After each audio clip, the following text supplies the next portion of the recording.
Los que están por la internet, gracias por acompañarnos, que el Señor les bendiga, bienvenidos también. Es una bendición que podamos a través de la tecnología también estar unidos y estar en contacto. El pastor Roberto Aviña, el pastor Lorenzo Moreno, un servidor, les da la bienvenida en la Iglesia Bautista Emanuel de Indianápolis, Indiana.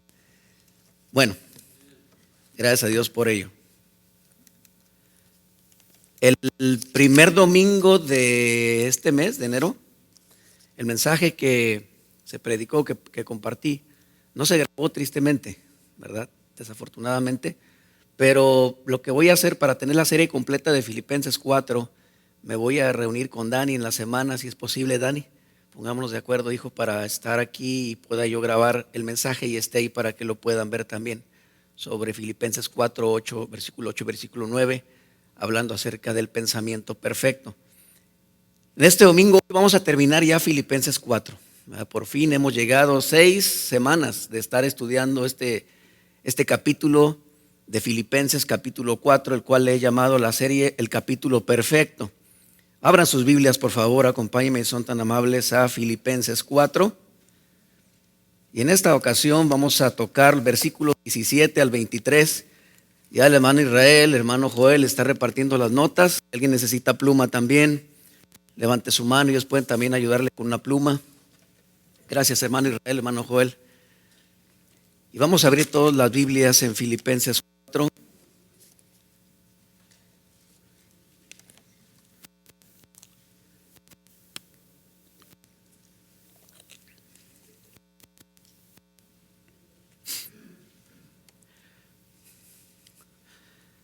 Ha sido una bendición en gran manera, como dice el apóstol Pablo en el versículo 10. 4:10, en gran manera me gocé en el Señor. En este sentido, él se gozaba por la generosidad de los hermanos para suplir sus necesidades. Me he gozado yo en gran manera también en el sentido de poder compartir con ustedes la palabra de Dios. Todo este capítulo, hermanos, ha sido una bendición porque es un capítulo que nos habla de la madurez cristiana, cómo reflejar las virtudes de la madurez cristiana. Por eso es el capítulo perfecto, el capítulo que nos lleva a la madurez, a la práctica, muchas cosas que hemos aprendido aquí. Por ser esta el último mensaje de la serie de Filipenses 4, vamos a leerlo todo, desde el versículo 1 hasta el versículo 23, ¿sí? ¿Qué les parece? Entonces, y después vamos a orar a nuestro Dios para que el Señor bendiga el mensaje que se ha preparado. Su palabra ya es bendita, ya es bendecida por sí misma. Entonces no podemos decir que Dios bendiga su palabra porque su palabra ya es bendita. Lo que pedimos es que Dios bendiga el mensaje del predicador que ha preparado para que sea bendición a sus corazones. Filipenses 4, hermanos que están por la internet, también abran sus Biblias, por favor, acompáñenme. Filipenses 4, versículo 1 en adelante. Dice así la palabra del Señor, fiel, inspirada, sin error, sin falla alguna. Palabra de poder, dice así. Así que, hermanos míos amados y deseados, gozo y corona mía. La primera parte de esta serie fue: estad así firmes en el Señor, amados. Ruego a Bode y a Síntique que sean de un mismo sentir en el Señor. Te ruego también a ti, compañero fiel, que ayudes a estas que combatieron juntamente conmigo en el Evangelio, con Clemente también y los demás colaboradores míos, cuyos nombres están en el libro de la vida. Regocijaos en el Señor siempre. Y una manera de estar firme en el Señor es a través del regocijo, a través de ser de un mismo sentir. Versículo 5, regocijaos, vuestra gentileza sea conocida de todos los hombres. El Señor está cerca. Por nada estéis afanosos, sino sean conocidas vuestras peticiones delante de Dios en toda oración y ruego, con acción de gracias. Y la paz de Dios, la consecuencia, ¿verdad?, de practicar, de estar lejos del afán, del regocijarnos, de ser amables y gentiles siempre, es la consecuencia. Y la paz de Dios, verso 7, que sobrepasa todo entendimiento, guardará vuestros corazones y vuestros pensamientos en Cristo Jesús. Por lo demás, hermanos, todo lo que es verdadero, todo lo honesto, todo lo justo, todo lo puro, todo lo amable, todo lo que es de buen nombre, si hay virtud alguna, si algo digno de alabanza, en esto pensad. Lo que aprendisteis y recibisteis y oísteis y visteis en mí, esto haced, y el Dios de paz estará con vosotros. En gran manera me gocé en el Señor de que ya al fin habéis revivido vuestro cuidado de mí, de lo cual también estabais solícitos, pero os faltaba la oportunidad. La semana pasada tocamos la oportunidad perfecta, primera parte, hoy tocaremos segunda parte. No lo digo porque tenga escasez, verso 11, pues he aprendido a contentarme cualquiera que sea mi situación. Y hablamos de la generosidad y el contentamiento a la vez. Verso 12, sé vivir humildemente y sé tener abundancia. En todo y por todo estoy enseñado, así para estar saciado como para tener hambre, y así para tener abundancia como para padecer necesidad. Todo lo puedo en Cristo que me fortalece. También vimos ese texto, la parte nuestra, la parte de Cristo. La parte de nosotros es confiar en Él, ¿sí? Y la parte de Cristo es que Él tiene el poder para suplir todo en cualquier situación. Verso 14, sin embargo, bien hicisteis en participar conmigo en mi tribulación. Y sabéis también vosotros, oh filipenses, que al principio de la predicación del evangelio, cuando partí de Macedonia, ninguna iglesia participó conmigo en razón de dar y recibir, sino vosotros solos. Pues a una Tesalónica me enviasteis una y otra vez para mis necesidades. Nos vamos a ocupar hoy del verso 17 al 23, dice así: no es que busque dádivas, no es que busque ofrendas, ya tengo lo suficiente, sino que busco, atención, fruto que abunde en vuestra cuenta. La segunda parte, si tienen sus hojas, es el fruto perfecto. La segunda parte es esta. Otra vez vuelvo a leer el 17. No es que busque dádiva, sino que busco fruto que abunde en vuestra cuenta. Pero todo lo he recibido y tengo abundancia. Estoy lleno, habiendo recibido de Epafrodito lo que enviasteis, olor fragante, sacrificio acepto, agradable a Dios. Mi Dios, pues, suplirá todo lo que os falta conforme a sus riquezas en gloria en Cristo Jesús. Al Dios y Padre nuestro sea gloria por los siglos de los siglos. Amén. Saludad a todos los santos en Cristo Jesús. Los hermanos que están conmigo os saludan. Todos los santos os saludan, y especialmente los de la casa de César. La gracia de nuestro Señor Jesucristo sea con todos vosotros. Amén. Oremos, por favor, cierre sus ojos, incline su rostro. Hermanos también que están por la internet, oren con nosotros. Padre, en esta hora, Señor, venimos ante tu presencia, reconociendo, Señor, nuestra necesidad de aprender de tu palabra. Nuestra necesidad, Señor, de que a través del mensaje de ella y el poder de tu Espíritu Santo nosotros aprendamos hoy, Señor, lo importante que es abundar en fruto, llevar mucho fruto para tu honra y para tu gloria. Gracias, Dios, te damos por aquellos hermanos que continuamente su fruto está creciendo. Oramos y pedimos por aquellos que ven que no han crecido, Señor, no han dado frutos, que están hasta frustrados porque algo pasa en sus vidas, Señor. Te rogamos que también les ayudes. Bendice a nuestros hermanos también que nos escuchan por la internet, que ellos también hoy tengan una bendición especial por parte de tu palabra, por parte de ti, Señor. Ayúdame a mí, Señor, a ser claro, a explicar bien, Señor, el texto, a exhortar con él, a aplicarlo también, Señor. Yo necesito de tu ayuda en estos momentos. En el nombre de Cristo Jesús, amén. Bien, estamos ahí en el verso 17. Bueno, también, como ya saben, ya anunció el pastor, terminando todos los maestros, incluyendo a Fernando y a Yair, van a estar en el salón de clase donde está la hermana Bani, donde da clase ahí. Al final, por favor, todos. Tiene una reunión con ustedes, mi esposa. Bien, Filipenses 4 dice en sus hojas el capítulo perfecto. Esta es la cuarta parte ya, la oportunidad perfecta.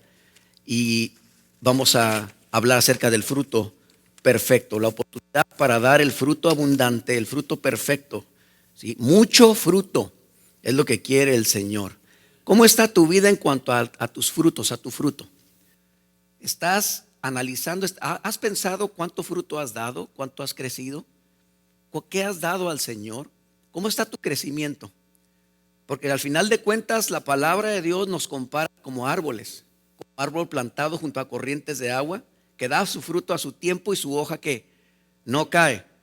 La palabra de Dios usa esa metáfora, metafóricamente nos habla y nos compara con frutos. Especialmente en la palabra de Dios hay dos plantas que se mencionan mucho desde el Antiguo Testamento. Una es la higuera y otra es la vid.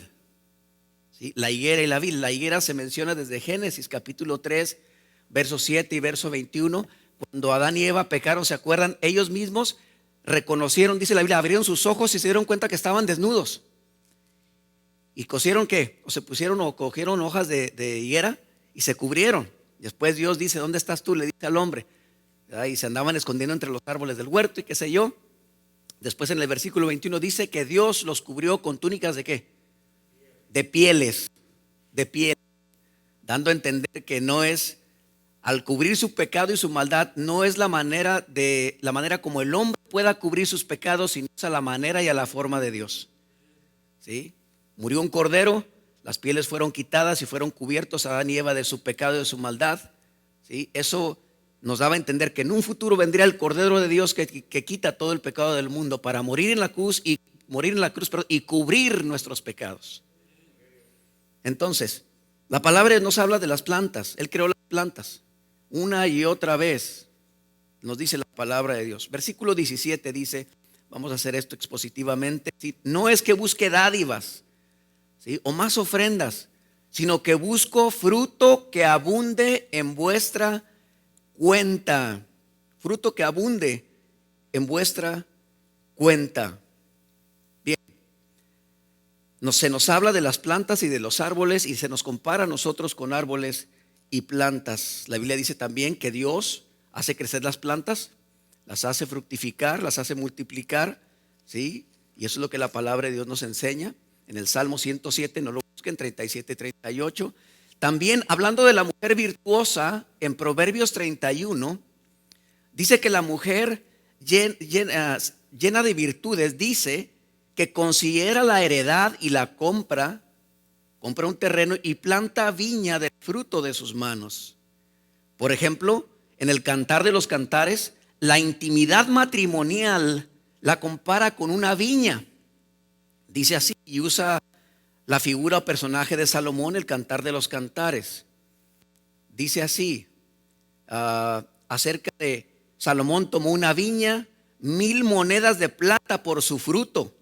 1,000 monedas de plata por el fruto de la viña que Salomón había plantado. Significa que no tiene precio. El Cantar de los Cantares, saben ustedes que es un libro precioso que habla acerca del matrimonio, de la esposa y el esposo. Cuando dice que no tiene comparación y precio, nos habla de la intimidad matrimonial. Es algo precioso, reservado para el matrimonio solamente. Solamente ahí, la relación íntima, ¿verdad? Pero también Dios en su palabra dice que Él destruye las plantas también. Dice, hablando a un pueblo que iba a tomar una ciudad y que iba a tomar el botín, incluso dice que los árboles grandes, de fruto grande, no los destruyas. Fíjense lo que dice la palabra de Dios. Mas el árbol que sepas que no lleva fruto, podrás destruirlo y talarlo para construir baluarte, columna, defensa, protección contra la ciudad que te hace la guerra hasta sojuzgarla. El árbol que no da fruto. La palabra de Dios tiene lo que se llama metáfora y nos habla acerca de la comparación entre nuestras vidas y el crecimiento de una planta. Los plantaste, hablando de el pueblo de Israel, por ejemplo, dice, los plantaste y echaron raíces, crecieron y dieron fruto. Cercano estás tú en sus bocas. Todo iba bien hasta ahí, en la boca, pero ¿qué con el corazón? Dice, pero lejos de sus corazones. Solamente en la boca, pero no en sus corazones. Dice Jeremías 12:2. Israel es una frondosa viña que da abundante fruto para sí mismo. Conforme a la abundancia de su fruto, multiplicó también los altares. Conforme a la bondad de su tierra, aumentaron sus ídolos, dice el profeta Oseas en el capítulo 10, verso 1. Israel es la vid del Antiguo Testamento. Una vid que no dio el fruto que Dios esperaba que diera. Nosotros somos comparados ahora los creyentes en el Nuevo Testamento, ¿sí? Como parte de la vid. Como parte de la vid. Nosotros somos que los pámpanos. ¿Cuántos en sus casas por ahí en su país donde son o aquí mismo, no sé si tuvieran una vid, una planta que da uvas. ¿Cuántos? Mi esposa levanta la mano. ¿Quién más? ¿Quién más conoce la vid? Que hayan Dani, hermano, hermana, ¿sí? ¿Y los dejaban cortar uvas o no? ¿No, hermana? Son riquísimas. Y hay que podarla, hay que tratarla, hay que cuidarla. La Biblia nos compara con el pámpano, con las ramas. ¿Y la planta quién es? El Señor Jesucristo, que a través de Él nosotros damos fruto, dice la palabra de Dios. Ahora, hermanos, es muy interesante ver que en la carta a los Filipenses estamos leyendo del 1 al 23 y llegamos al versículo 17. Y como ocurre en la palabra de Dios, no sé si se han dado cuenta cuando ustedes van leyendo una porción y de pronto hay un versículo que está ahí, hermanos, que parece que no tiene nada que ver con lo que está diciendo, pero Dios lo puso ahí por algo. Es muy interesante eso. Por ejemplo, en el primer libro de las Crónicas, no lo busquen, primer libro de las Crónicas, desde el capítulo 1 se está hablando acerca de la descendencia de David, descendencia de esto, descendencia de Adán, descendencia de Sem. Cada capítulo ahí va 1, 2, 3 y llega al capítulo 4 y se mencionan muchos nombres. Hijo de este, hijo de este, pero no nos dice nada acerca de qué hicieron. Pero cuando llegamos al capítulo 4, específicamente versículo 9, versículo 10, se habla acerca de Jabes. Y cuando se está hablando de los nombres de todos esos, pum, de repente nos abre los ojos y nos explica qué fue lo que hizo Jabes. La Biblia dice que Jabes fue más ilustre que sus hermanos. Y su madre le puso Jabes, que significa dolor, porque lo dio en dolor.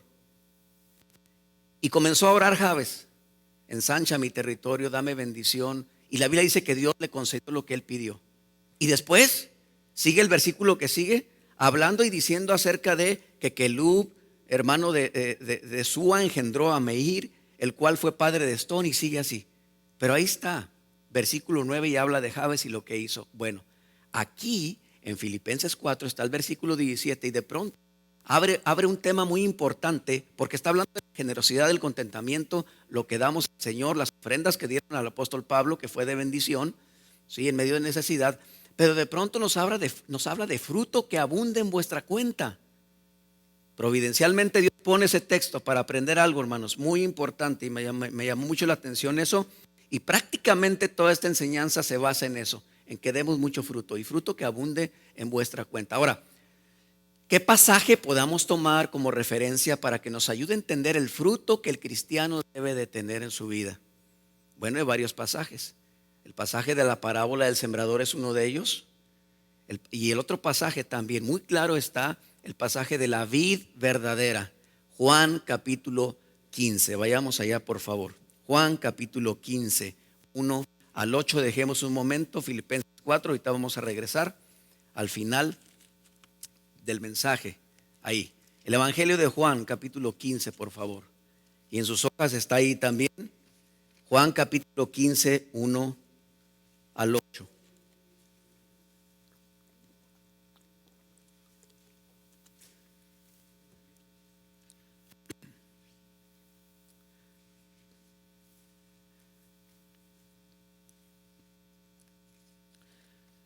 Bien, dice así este pasaje de Juan 15, 1 al 8.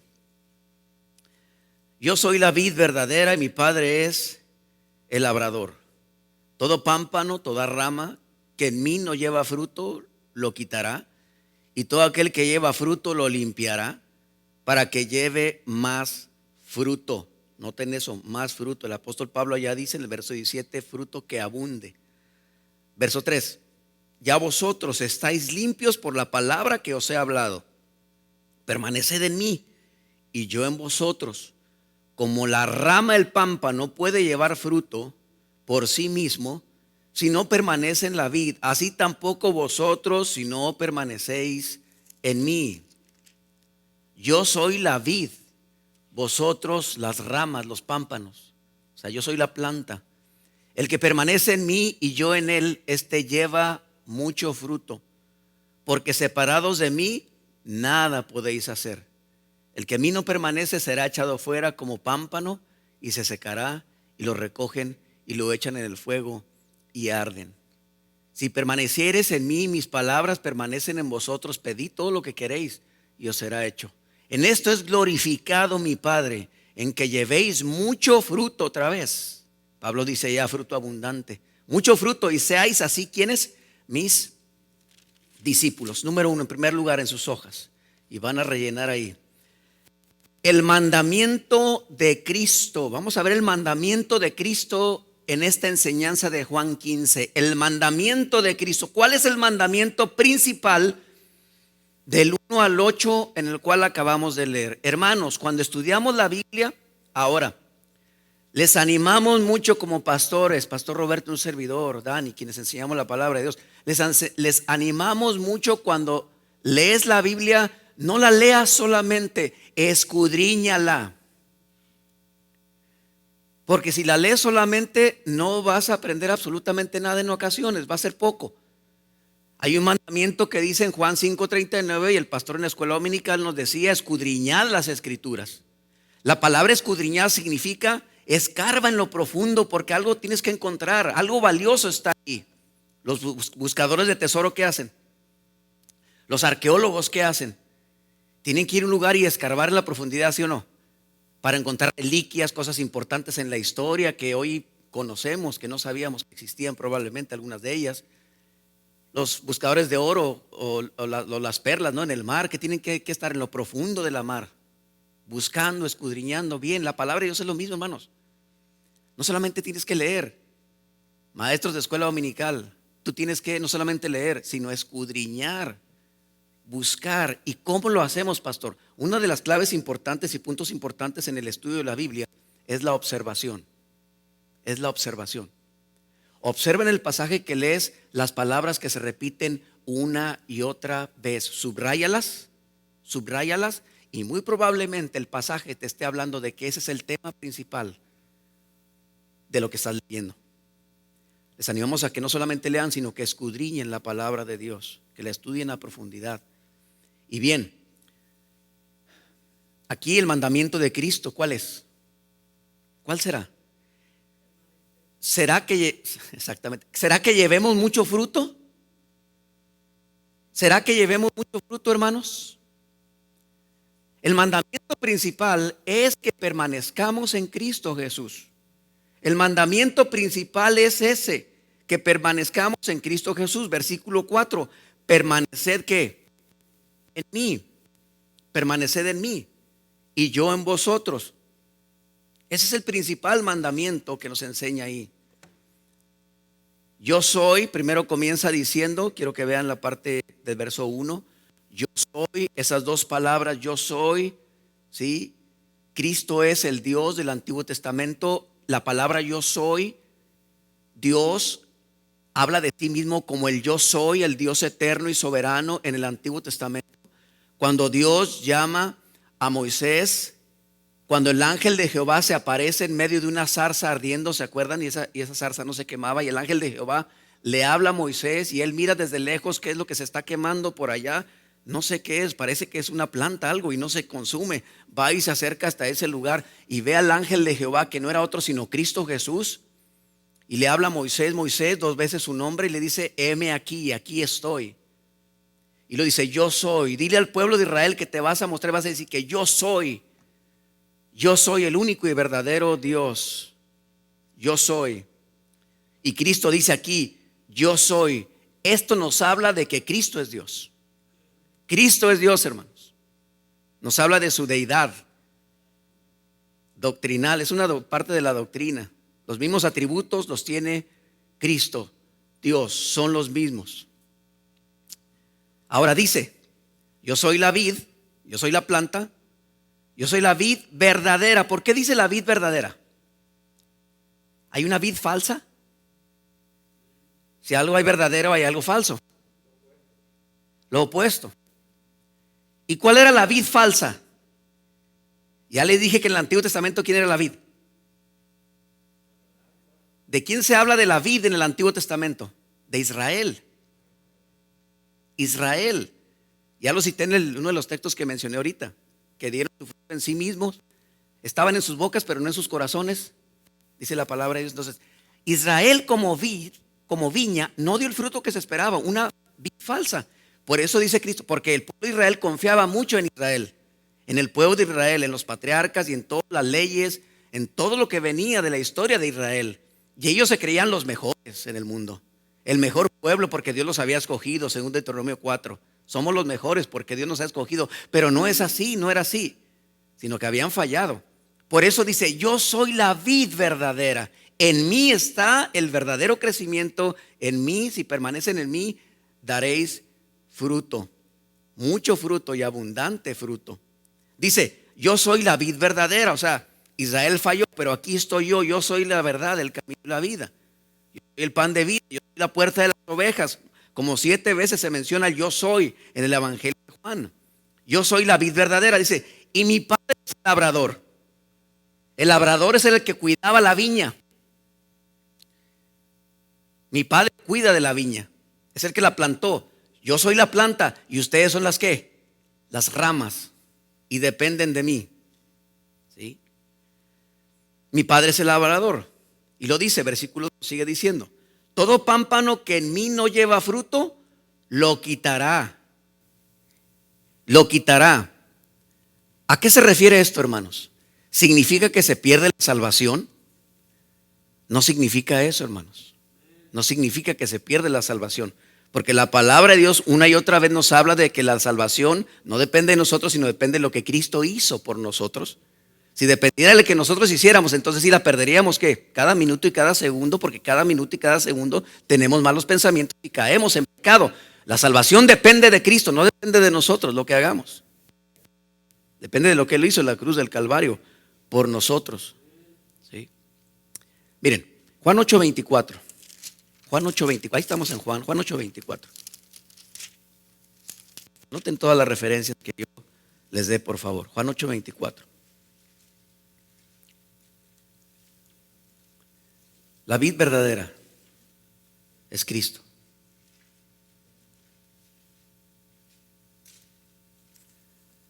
Dice Juan 8:24 así. Por eso os dije que moriréis en vuestros pecados, porque si no creéis que yo soy, acá en Juan 15:1 dice yo soy, dice en vuestros pecados que moriréis. Y luego quiero que vean también el 58 y el 59 de ese mismo capítulo, Juan 8, 58 y 59. Jesús les dijo, de cierto os digo, antes que Abraham fuese que yo soy, es decir, yo soy el Dios eterno. Yo soy el Dios eterno, yo existo desde antes de Abraham. Versículo 59. Tomaron entonces piedras para arrojárselas, pero Jesús se escondió y salió del templo y atravesando por en medio de ellos, ¿qué? Se fue. Ese es Dios, ese es Cristo Jesús, el mismo Dios. Bien, yo soy el labrador, el Padre es el labrador, Cristo es la planta, nosotros somos los pámpanos. Dice, todo pámpano dice que lo quitará. Muchos piensan que la salvación se pierde y les digo que no. Juan 10, 25 al 30, vamos a Juan 10, rápido. ¿Qué dice Juan 10, 25 al 30? Juan 10, 25 al 30. Jesús le respondió, os lo he dicho y no creéis, las obras que yo hago en nombre de mi Padre, ellas dan testimonio de mí. Pero vosotros no creéis porque no sois de mis ovejas. Como os he dicho, mis ovejas oyen mi voz y yo las conozco y me siguen. Y yo les doy vida eterna y no perecerán jamás, ni nadie las arrebatará de mi mano. Mi Padre que me las dio es mayor que todos y nadie las puede arrebatar de la mano de mi Padre. Yo y el Padre uno somos iguales, dice la palabra de Dios. Y Romanos, no lo busquen, pero Romanos 8, 35 al 39 dice, ¿quién nos separará del amor de Cristo? Tribulación, dolor, persecución, muerte, absolutamente nada, ni principados, ni ángeles, ni potestades. Y luego al final dice, qué bueno que dice, ni nada que ha sido creado, porque si no alguien inventaría algo. Alguien le hubiera puesto algo ahí. Pero le faltó esto. Pues no, Señor, ni ninguna otra cosa creada nos podrán separar del amor de Dios que es en Cristo Jesús, Señor nuestro. Y este es el testimonio que nos ha dado Dios, vida eterna. Y esta vida está en su Hijo, dice la palabra de Dios. El que tiene al Hijo, tiene la vida. El que no tiene al Hijo de Dios, no tiene la vida eterna. Así de sencillo. Estás aquí, tienes al Hijo de Dios en tu vida, te has arrepentido de tus pecados, le has pedido perdón en algún momento de tu vida, tienes vida eterna. Dios te la ha dado. Y eso no lo dice un pastor. Eso no lo dice el que se lleva a un hermano allá a la oficina, a cualquier salón, y ora con él para enseñarle el plan de salvación. Eso no lo decimos nosotros. Eso lo tiene que decir el Espíritu Santo a través de cómo camina ese cristiano en su vida, hermanos. Por alguien que levanta la mano, por alguien que pasa, por alguien que va y se aconseja, nosotros pues ya es salvo. El Espíritu es el que da testimonio. Cristo es el que da testimonio a través del fruto que da ese cristiano en su vida. Pero si no está dando fruto, si no está dando fruto tu vida, nunca fuiste justificado, nunca has sido santificado. Tu vida tiene que estar dando fruto. Ahora, ¿saben ustedes que en este caso del fruto hay varios niveles? Es decir, no todos damos el mismo fruto al mismo tiempo, de la misma forma. Unos en ciertas etapas de su vida cristiana dan más fruto y otros como que menos. A ver, pastor, ¿y dónde está eso ahí en Juan 15? Hay una diferencia. Mire, quiero que lo vean. A continuación. Todo pámpano que en mí no lleva fruto lo quitará. No habla de que se pierde la salvación, ya vimos, y los textos, ¿sí? Y todo aquel que lleva fruto lo limpiará para que lleve más fruto, lo podará. La planta se poda para que dé más fruto. Es lo que hace Cristo Jesús. Nos poda, nos limpia para que demos más fruto. Bien, fíjese, pongan atención en estas tres frases o palabras dentro del verso 2. Y aquí están los niveles de fruto, es decir, unos dan más fruto y otros van avanzando menos, otros más, pero Cristo quiere que demos todos mucho fruto.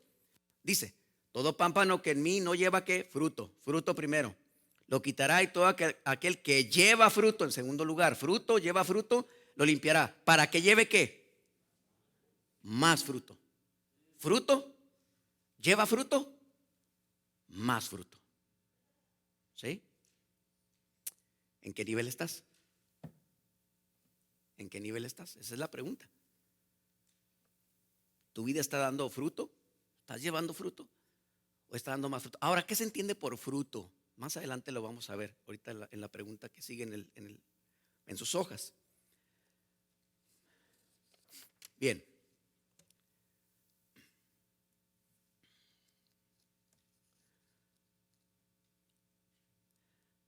Todo pámpano que, dice la Biblia, todo pámpano que en mí no lleva fruto lo quitará y todo aquel que lleva fruto lo limpiará para que lleve más fruto, dice el versículo 2. ¿Sí? Versículo 6, quiero que vean el 6.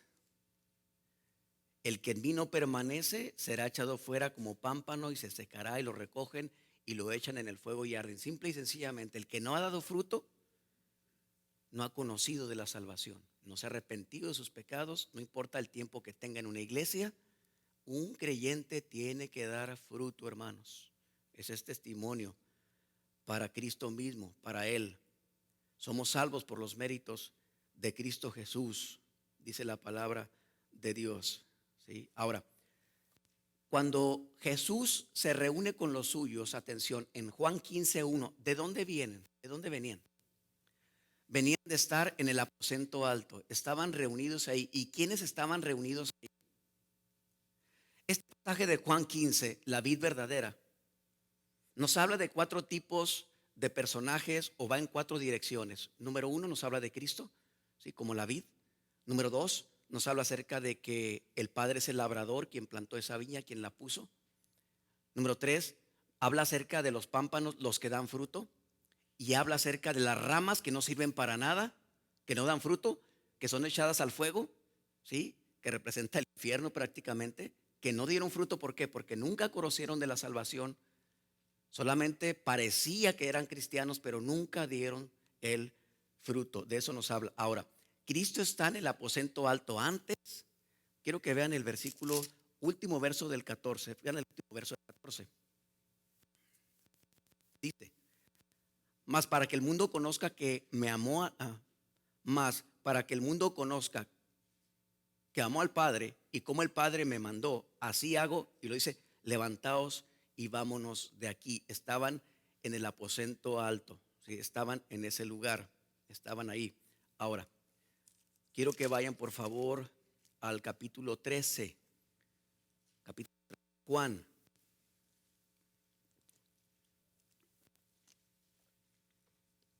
En Juan 15, Cristo hace una separación de las pámpanos, ramas que dan fruto y los que no dan fruto.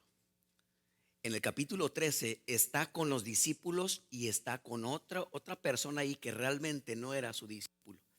Dice Juan 13, antes de la fiesta de la Pascua, sabiendo Jesús que su hora había llegado para que pasase de este mundo al Padre, como había amado a los suyos, noten, a los suyos estaban ahí, que estaban en el mundo, los amó hasta el fin. Pero noten lo que dice el 2, casi al final. Y cuando cenaban, como el diablo ya había puesto en el corazón de ¿quién? Notan ese personaje y arriba dice los suyos, y la diferencia es Judas Iscariote lo menciona. Y cuando cenaban, como el diablo ya había puesto en el corazón de Judas Iscariote, hijo de Simón, que le entregase o que lo traicionara. ¿Sí? ¿Notan la diferencia? Los suyos, Judas Iscariote, que no era parte de él. Juan 15, el pámpano y las ramas que dan fruto, y aquellos que no dan fruto y que son echados al fuego, al infierno. Es lo que dice la palabra de Dios.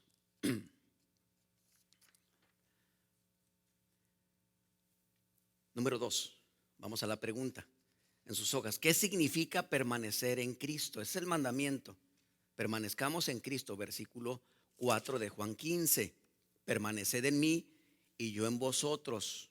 Como el pámpano no puede llevar fruto por sí mismo si no permanece en la vid, así tampoco vosotros si no permanecéis en mí. Y los verso 3 dice, ya vosotros, los suyos, los que dan fruto, estáis limpios por la palabra que os he hablado. ¿Qué significa permanecer en Cristo? ¿Qué significa permanecer en Cristo? Permanecer en Cristo, la misma Biblia nos lo dice y nos lo enseña. Lucas 8:4. Lucas 8:4. ¿Qué dice Lucas 8:4? Dejemos que la Biblia nos responda esa pregunta. Lucas 8:4 al 8. Lucas 8:4, perdón. Lucas 8:4 al 15. ¿Qué significa permanecer en Cristo? En la parábola del sembrador dice así, Lucas 8:4 al 15. Juntándose una gran multitud y los que de cada ciudad venían a él, les dijo por parábolas. La parábola era una enseñanza terrenal que trae una verdad espiritual escondida. El sembrador salió a sembrar su semilla. El sembrador es Dios, la semilla es la palabra de Dios. Y mientras sembraba, una parte cayó junto al camino y fue hollada y las aves del cielo la comieron. Otra parte cayó sobre la piedra y nacida se secó porque no tenía humedad. Otra parte cayó entre espinos y los espinos que nacieron juntamente con ella la ahogaron. Y otra parte cayó en buena tierra y nació. ¿Y qué dice? ¿Se dan cuenta? Otra vez. Y otra parte cayó en buena tierra y nació. O sea, la tierra ahí prácticamente podría representar el corazón que recibió esa palabra y que creció y nació y llevó fruto a 100 por 1, hermanos. Una cantidad de fruto que ni siquiera era considerada en ese tiempo que se podría dar ni vender. ¿Sabían ustedes? Nadie había dado, quien tuviera tierras, agricultura, siembras de trigo, de maíz o de avena, jamás se había dado esta cantidad de fruto, al 100 por 1, jamás nadie. Eso se refiere y significa que solamente Dios puede producir el fruto que Él quiere dar en grandes cantidades. Dice, y otra parte cayó en buena tierra y nació y llevó fruto a 100 por 1, mucho fruto que abunde, dice Pablo. Hablando estas cosas, decía a gran voz, el que tiene oídos para oír, que oiga. Y sus discípulos le preguntaron diciendo, ¿qué significa esta parábola? Y él dijo, a vosotros os es dado a conocer los misterios del reino de Dios, pero a los otros por parábolas, para que viendo no vean, no entiendan. Esta es pues la parábola. La semilla es ¿qué? La palabra de Dios. Y los de junto al camino, ¿quiénes son? Son los que oyen y luego viene el diablo y quita de su corazón la palabra. Es la tierra la palabra. El corazón es la tierra que recibe la palabra, para que no crean y se salven. Verso 13. Y los de sobre la piedra son los que, habiendo oído, reciben la palabra con gozo, pero estos no tienen raíces, ¿sí? Creen por algún tiempo y en el tiempo de la prueba que se apartan. La que cayó entre espinos, estos son los que oyen, pero oyéndose son ahogados por los afanes y las riquezas y los placeres de la vida. ¿Y no qué? No llevan fruto, hermanos. Está bien claro. Versículo 15. Mas la que cayó en buena tierra, estos son los que con corazón bueno, sincero, honesto, recto, retienen la palabra oída. Y otra vez, ¿qué dice? ¿Dan qué fruto? Con perseverancia. Hermanos, dar fruto, mucho fruto, no significa solamente que un día lees la Biblia y aprendes algo, ya estoy creciendo en fruto. No significa que al tercer día o cuarto día de que lees la Biblia, porque a veces no la leemos seguido, se nos olvida leerla todos los días, como dice el pastor, debemos de leerla todos los días. No significa llevar fruto. ¿Qué significa? El fruto del cual habrá Cristo, ¿qué significa? Gané un alma para Cristo, ya crecí en fruto. No, hermanos. Aunque es parte y es bueno, no digo que no, hacer esto, pero la verdad es que el fruto del cual habla Cristo aquí es un estilo de vida permanente, perseverante y constante cada día de tu vida. En todo momento y en cada tiempo, en todo tiempo tienes de permanecer en Cristo para llevar fruto cada momento de tu vida, no un día a la vez y luego después pasa la otra semana. Y no pensemos que por haber venido hoy a la iglesia ya tengamos un fruto abundante. No, hermanos. Esto es parte, no dejando de congregarnos como algunos tienen por costumbre. Es parte de. Pero realmente el fruto del cual habla Cristo es permanecer en Él constantemente. Porque, déjeme ver.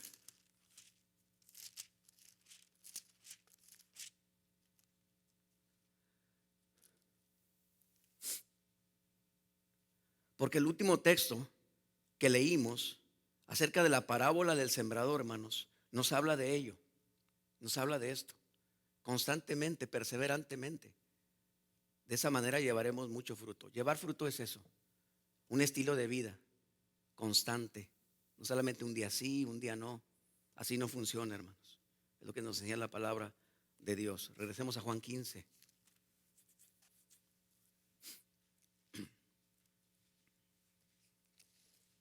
Es vivir la vida de Cristo en mi propia vida, andar como Cristo.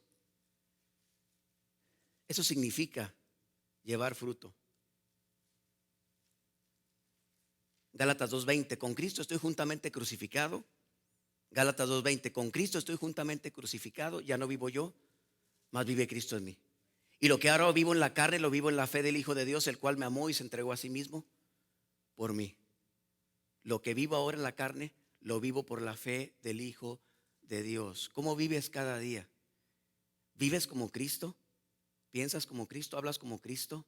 ¿Tomas las decisiones que Cristo tomaría? En tu forma de ser, en tu forma de decir las cosas, en tu forma de vivir, en tu trabajo, con tus compañeros, con tu familia, con tus hijos, con tus hermanos, con tu esposa, con tu esposo. ¿Es Cristo reflejado en tu propia vida o eres tú mismo, eres tú misma, tu propia carne? Eso es el fruto del cual habla Cristo. Vivir la vida de Cristo en mi propia vida, de andar como Cristo. Eso significa. Ahora, número 3 en sus hojas. Tercer lugar. El fruto, este fruto que abunda, glorifica al Padre, a nuestro Dios. Eso está en el verso 8. Verso 8. Bueno, verso 5 dice: yo soy la vid, vosotros los pámpanos, el que permanece en mí y yo en él, este lleva mucho fruto, porque separados de mí nada podéis hacer. El que en mí no permanece será echado fuera como pámpano, se secará y lo recogen y lo echan en el fuego y arden. Si permanecéis en mí, mis palabras permanecen en vosotros, pedid todo lo que queréis y os será hecho. Verso 8, la primera parte: a través de llevar fruto, fruto abundante, en esto dice, es glorificado mi Padre.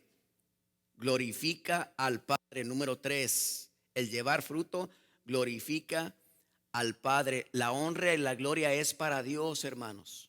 Nosotros, la verdad es que nosotros glorificamos a Dios a través de nuestra manera de vivir, nuestra manera de pensar y nuestra manera de andar. No es para llevarnos nuestra propia gloria, el propio reconocimiento nuestro. Ah, qué buen hermano es. Ah, qué buena hermana es. Mira cómo se comporta. Ah, el mejor hermano. Ah, mira esto y lo otro. No, hermanos, es para la gloria y la honra del Señor. En esto es glorificado mi Padre. ¿En qué? Sigue diciendo verso 8. Dice, en que llevéis mucho fruto y seáis así quienes, mis discípulos. La versión de las Américas dice, y así pruebes que eres o que son mis discípulos, dice la palabra de Dios. Glorifica al Padre. Número 4, dice, también el fruto abundante, el mucho fruto, prueba que somos discípulos de Cristo. Y la parte final del 8 dice, y seáis así, ¿quién?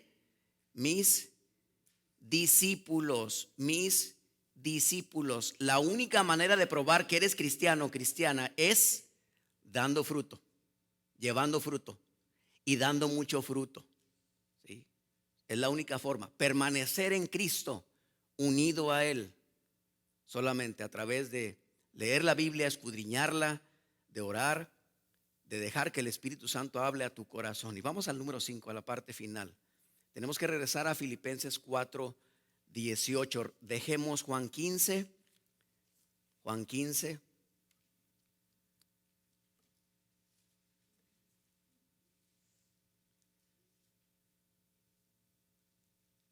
Por favor.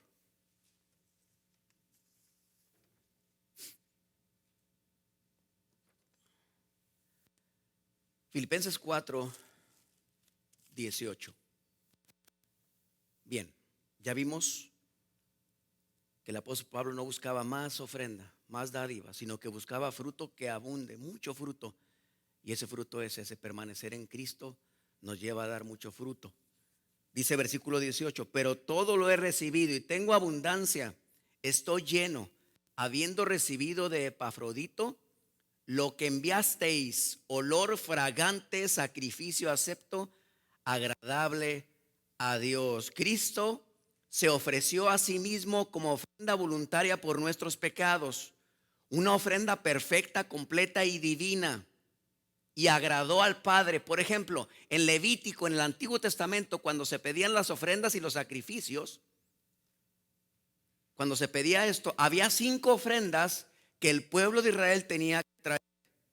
Las primeras 3 eran estas: ofrenda encendida, ofrenda quemada. No lo busquen, pero eso está en Levítico 1:1 al 17.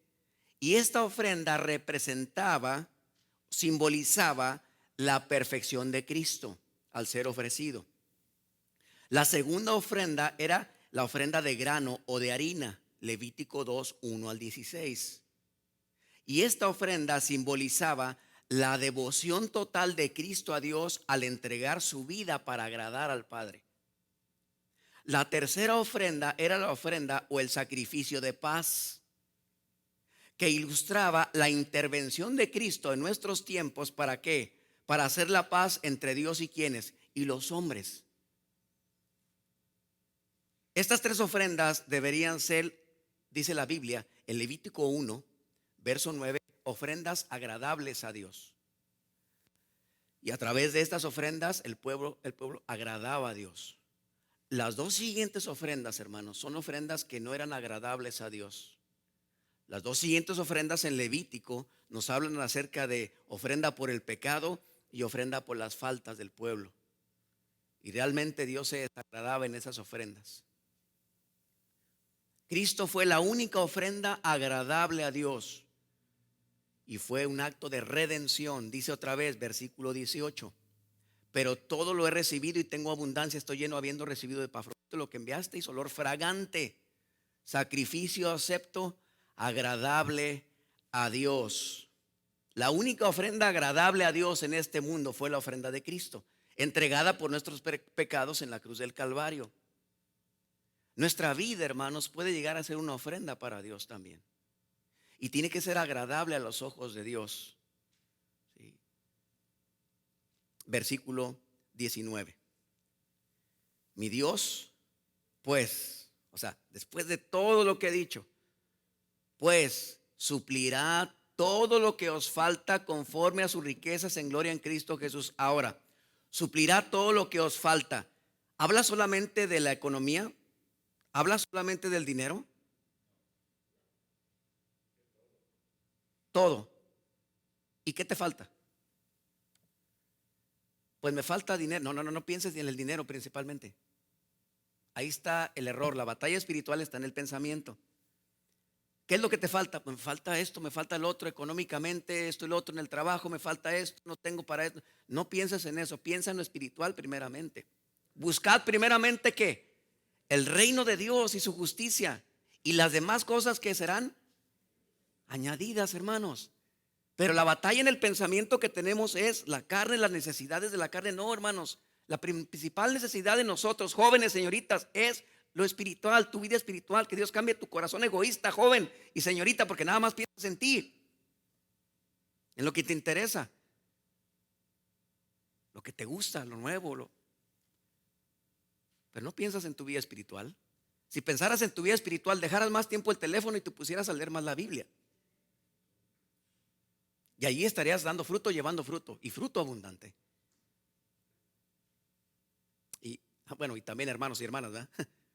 Porque también el teléfono para nosotros, ¿verdad? También es un problema. Eso es lo más importante. El pensamiento, la batalla está aquí. La batalla está en la mente. En esto pensad, dice el versículo 8 de Filipenses 4. Todo lo verdadero, lo honesto, lo puro, todo eso. En esto pensad, dice al final. Mi Dios pues suplirá todo lo que os falta.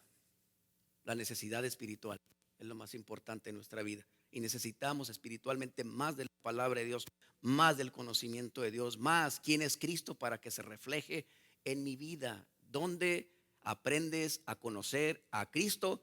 En los evangelios. Lee los evangelios. Jóvenes, lean Juan, el evangelio que estamos estudiando, Lucas. Lucas, ¿verdad, Dani? Lucas. Precisamente por eso pensamos en darles el estudio de Lucas, para que conozcan más de la vida de Cristo y para que los jóvenes y señoritas de la Iglesia Bautista Manuel se parezcan más a Cristo en su forma de vivir.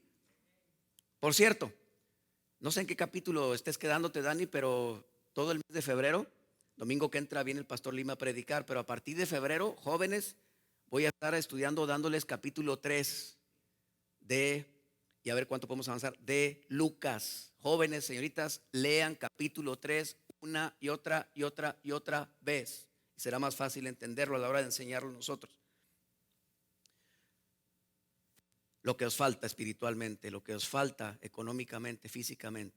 Mi Dios pues suplirá todo lo que os falta conforme a sus riquezas en gloria en Cristo Jesús. Versículo 20. Al Dios y Padre nuestro sea gloria por los siglos de los siglos. Y la gloria es ¿por qué?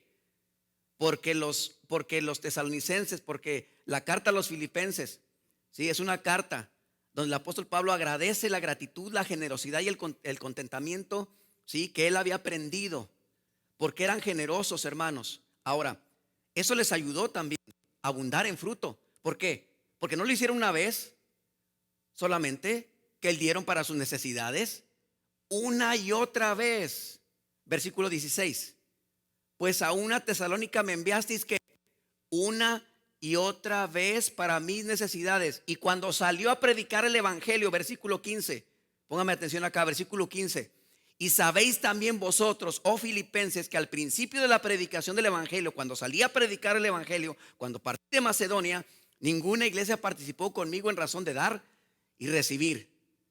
Y luego en el 16 dice una y otra vez. Hermanos, no hay otra forma de permanecer en Cristo y dar fruto abundante si no perseveramos y somos constantes una y otra vez. ¿Sí me entiende? Una y otra vez venga a la iglesia.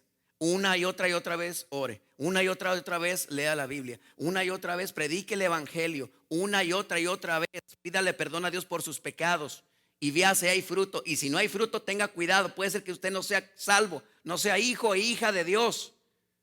Predícate el evangelio. Alguien dijo, predícate el evangelio constantemente, continuamente. Cuando ves que tu vida no cambia, Te vas a ir al infierno, no importa la membresía que tengas aquí, no importa que hayas sido bautizado, no importa que tengas los años que tengas como cristiano, te vas a ir al infierno.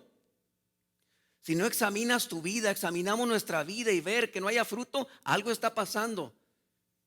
Seré una rama que será cortada, echada afuera al fuego. Al Dios y Padre nuestro sea, verso 20, sea gloria por los siglos de los siglos. Amén. Y termina con los saludos. Saludad a todos los santos en Cristo Jesús. Los hermanos que están conmigo en la prisión, porque había ganado a gente para Cristo en la cárcel. La carta fue escrita desde la prisión. Todos los santos os saludan, y especialmente los de la casa del César. No significa los del César como gobernador, sino significa a los que probablemente familia del César habían conocido a Cristo en ese lugar que el apóstol Pablo siempre procuraba predicar el evangelio a todo el que estuviera, todo el que pudiera oír. La gracia de nuestro Señor Jesucristo sea con todos vosotros. Amén.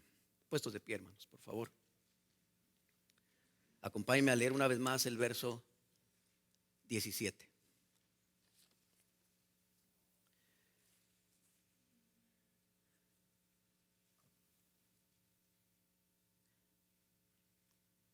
Dice así. Lean conmigo y vamos a orar. Lean conmigo. Dice: no es que busque dádivas, sino que busco fruto que abunde en vuestra cuenta. Vamos a orar.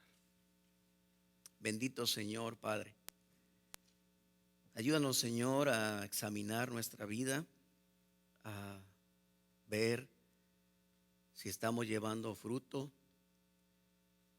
el fruto abundante, como el apóstol Pablo lo menciona aquí, que no solamente era el dar testimonio, Señor, de que el fruto estaba creciendo en los hermanos a través de suplir para sus necesidades, sino que él se refería a permanecer en ti, a reflejar, Señor, tu misma vida. Señor, te pedimos que veas nuestro corazón, lo profundo, Señor, nuestra mente, nuestros pensamientos, que ayudes a nuestros jóvenes y a nuestras señoritas, Señor, a pensar correctamente, saber que la batalla espiritual comienza ahí, y que ellos, Señor, aprendan a llevar fruto, y fruto que abunde en su cuenta. Señor, ayúdanos a nosotros como adultos, matrimonios, a ver, Señor, cómo está nuestra propia vida espiritual, y ver, Señor, si en verdad estamos dando fruto o no. Ayúdanos a permanecer en ti, porque ese es el mandamiento en Juan 15. No tanto que llevemos fruto, más fruto, mucho fruto, sino que permanezcamos en ti, porque a través de esto daremos el fruto abundante para tu honra y para tu gloria.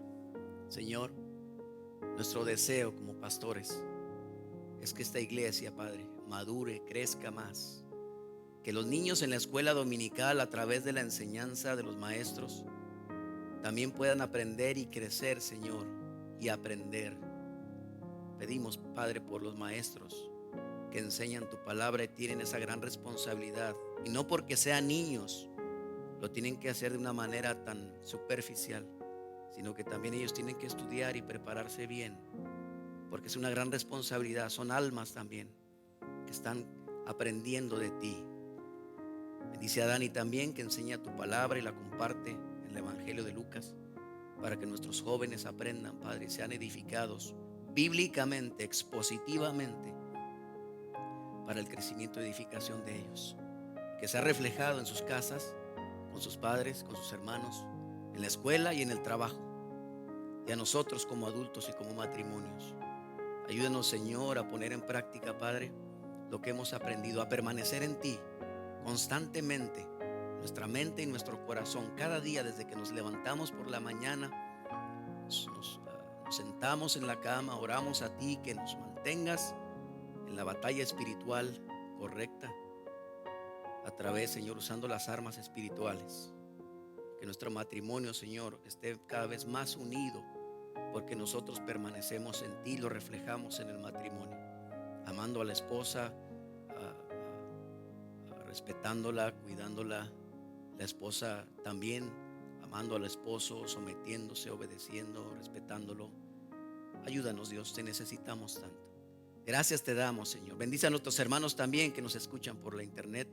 También oramos por ellos, porque si habrá alguna necesidad espiritual, conforme a tus riquezas en gloria, tú suplirás todo lo que nos falta en Cristo Jesús. Al Dios y Padre nuestro sea la gloria por los siglos.